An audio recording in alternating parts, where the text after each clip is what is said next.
넘버라는 변수에 2라는 값을 넣어주고 그 다음에 이렇게 두 번째 구조체의 변수에다가 이 제목 부분에는 다음과 같이 데이터 스트럭처라고 넣어주겠습니다. 자료구조라는 과목 이름이죠. 자, 이렇게 넣어주시면은 각각의 구조체 변수에 값들이 들어갔다고 할 수가 있는 거예요. 총 2개만큼 변수를 할당해 주어서 이렇게 첫 번째 구조체 변수, 두 번째 구조체 변수 이렇게 하나하나씩 값들을 초기화를 해줬다고 할 수가 있습니다.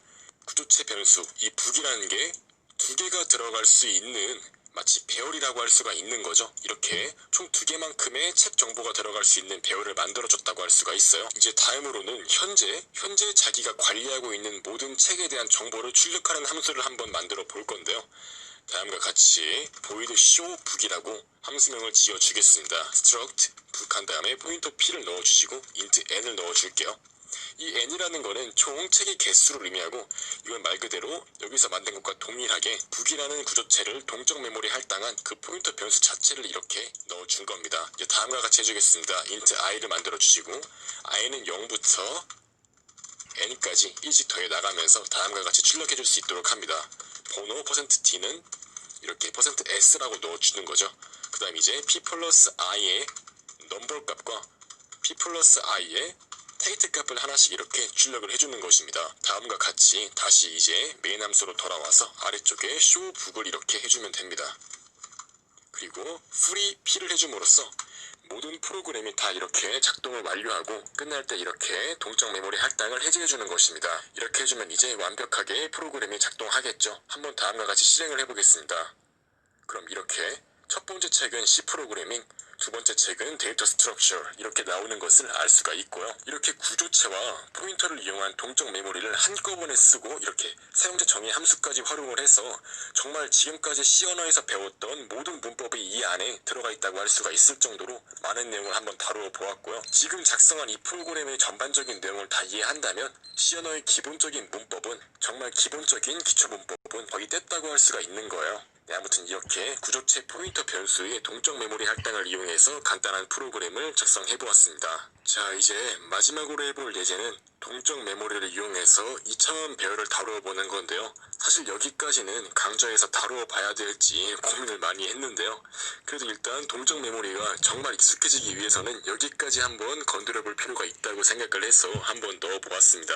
여기까지 구현을 할 수 있다면 동적 메모리는 정말 거의 대부분 이해를 했다고 할 수가 있고 C 언어의 기초 문법은 다 뗐다고 할 수가 있어요. 한번 다음과 같이 바로 한번 실습을 해보도록 하겠습니다.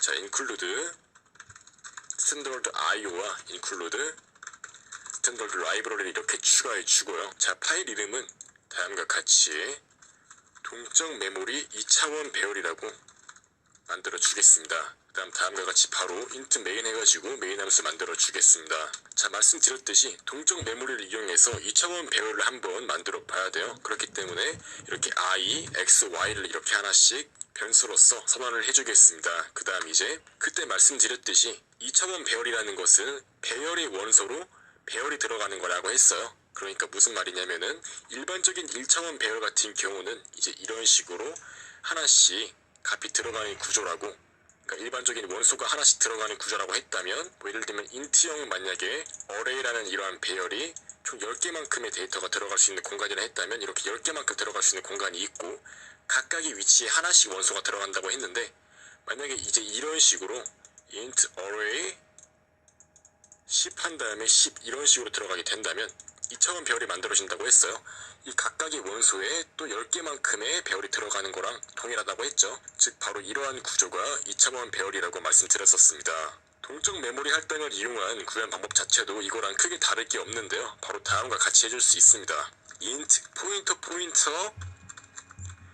pptr은 포인터 이렇게 변수를 만든 다음에 int 포인터를 만들어 주시고 malloc size of int가 들어갈 수 있는 포인터 공간만큼을 8 곱한 것만큼 만들어 주는 것입니다. 좀 해괴망측하고 쉽지 않다고 느낄 수 있긴 한데요.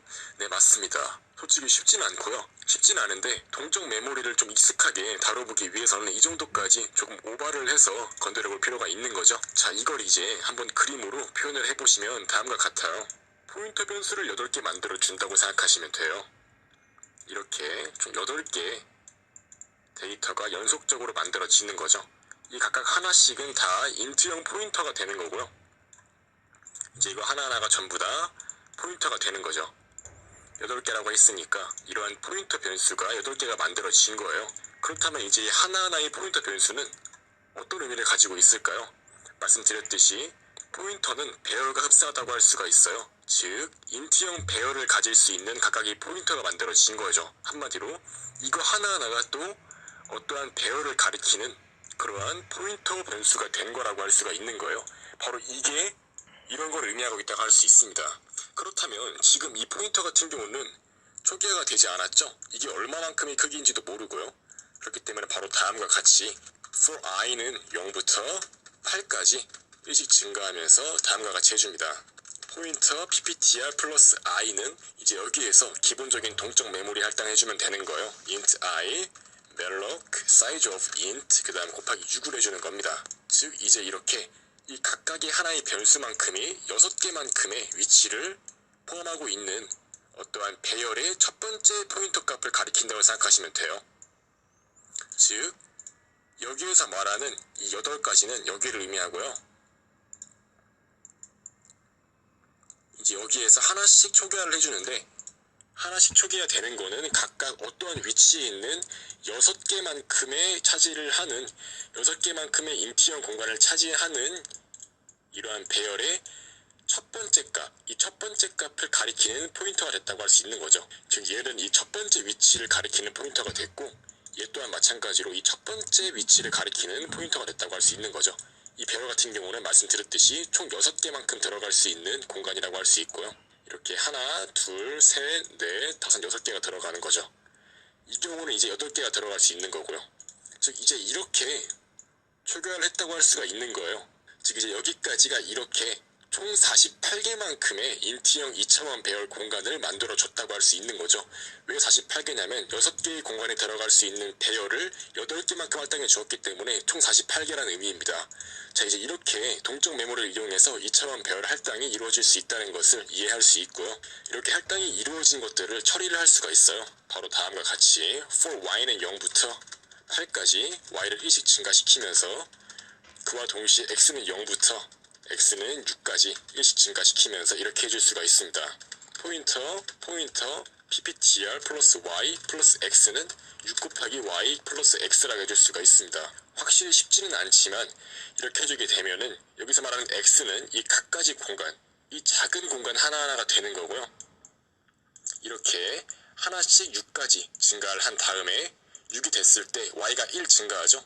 그때 y는 두 번째 공간으로 넘어갑니다. 이 두 번째 공간 또한 마찬가지로 여기서부터 하나, 둘, 셋, 넷, 6개까지 이렇게 검증이 되고 그 다음 y가 2가 됐을 때는 이 세 번째 커다란 배열에 해당하는 곳에 또 가게 되겠죠. 이제 이런 식으로 또 얘가 가리키는 공간 6개를 다 수행하는 식으로 하나하나씩 전부 다 초기화가 가능한 것입니다.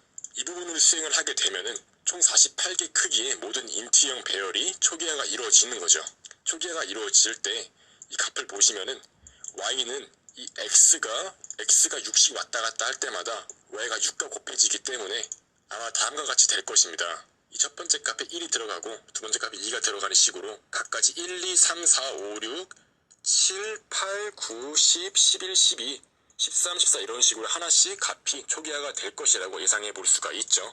즉 처음 봤을 땐 정말 난해하고 어려워 보이지만 하나하나 정말 세부적으로 분해를 해서 이해를 하려고 해보시면 충분히 이해할 수가 있습니다. 그리고 이제 마지막으로 이렇게 초기화가 된 것을 차례대로 출력하는 방법에 대해서 알아보겠습니다.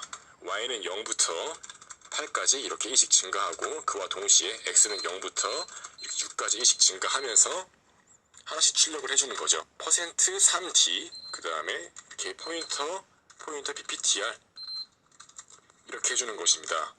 이렇게 되면 이제 여기에서 초기화했던 값들이 하나씩 차례대로 출력이 되는 것인데요. 이제 한번 이렇게 x가 6만큼 돌았을 때는 이렇게 띄어쓰기를 해주면 완벽하게 작동할 수 있습니다. 그리고 이제 마지막으로 다음과 같이 for y는 0부터 8까지 1씩 더해 나가면서 각각 해당하는 이 작은 메모리들 있잖아요. 이 부분 따로 할당 해제해주고 이 부분 해제해주고 이런 식으로 하나씩 전부 다 8개를 전부 다 해제해주시면 됩니다. 바로 다음과 같이 free 포인터 pptr 플러스 y 이런 식으로 해주게 되면은 각가지 6개의 크기에 해당하는 배열들이 이 8개만큼 전부 다 할당이 해제가 되는 거죠. 즉 이렇게 해줌으로써 정상적으로 프로그램이 완료가 되는 것입니다. 한번 실행을 해볼까요? 실행을 해보시면 다음과 같이 이렇게 6개만큼 총 8개의 배열이 하나하나씩 출력이 되는 것을 알 수가 있고요. 이렇게 전부 다 출력이 된 이후에는 정상적으로 메모리 할당을 해제하고 프로그램이 종료가 되는 것이죠.